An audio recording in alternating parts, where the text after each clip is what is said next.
Hello everyone and welcome to Smells Like Teen Angst. I'm Sarah and today we are going to talk about The Duel.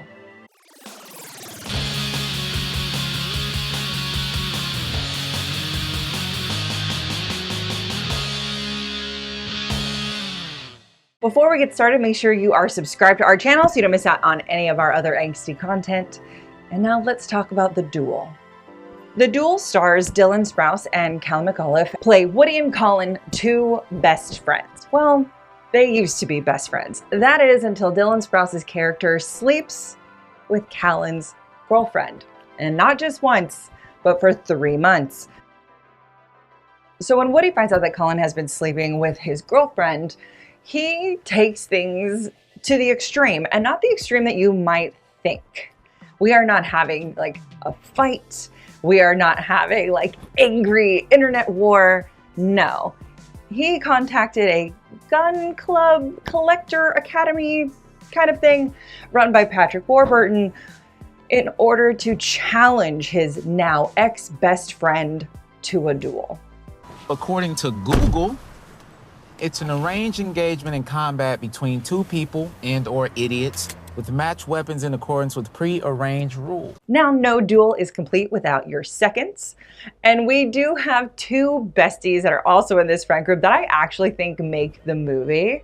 And they are Sam, played by Denny Love, and Kevin, played by Riverdale's very own Hart Denton. The Duel is very much a dark comedy satire about toxic masculinity. And now, yes, I can hear the groaning now by the alpha omega men.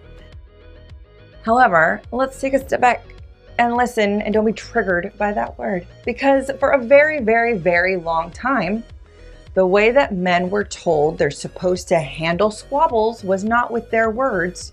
It was by having duels. It was by sword fight. It was by fisticuffs. Even now, how many brawls are there because someone looked at someone weird? Words and using them has not been considered masculine for a very long time. And The Duel is a very fun, interesting take on that idea. Throughout the film, both Woody and Callan are given outs. They are pressured by their besties to be like, hey, maybe you guys should have a conversation. Why don't we get the girl involved? But a lot of this could be figured out if they just stepped aside and went their separate ways. However, due to society's expectations of men, and then we also have the older generation, one of which is played by Patrick Warburton, who longs for a time gone by, who thinks men of today are not as masculine as they should be, who thinks that this is the gentleman's way. And so you see how these two kids who are just angry and in a bad way be manipulated and brainwashed into this new ideology. You even get to see one of the friends who's so against all of this be wildly influenced in a way that I didn't expect. So while watching the film, it's actually interesting to see the dynamics, the conversations, and the different take on a very real ideal.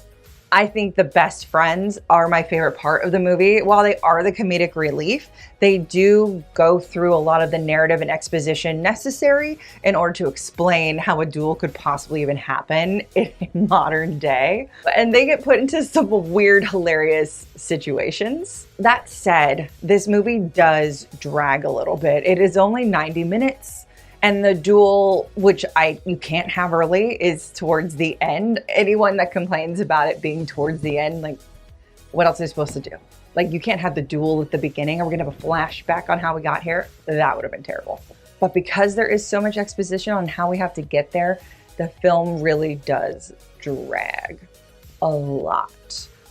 In the end, this movie I think is a fun watch, but I don't think I'd ever watch it again. I had a good time. But like I said, I got a little bored. There you have it. This is toxic masculinity. Toxic masculinity. Fight for what we love on the battlefield. Thank you so much for watching. Again, I'm Sarah. Make sure you like this video, comment, let me know what you think about The Duel if you had a chance to see it, and ring that bell so you don't miss out on any more of our angsty videos. Bye.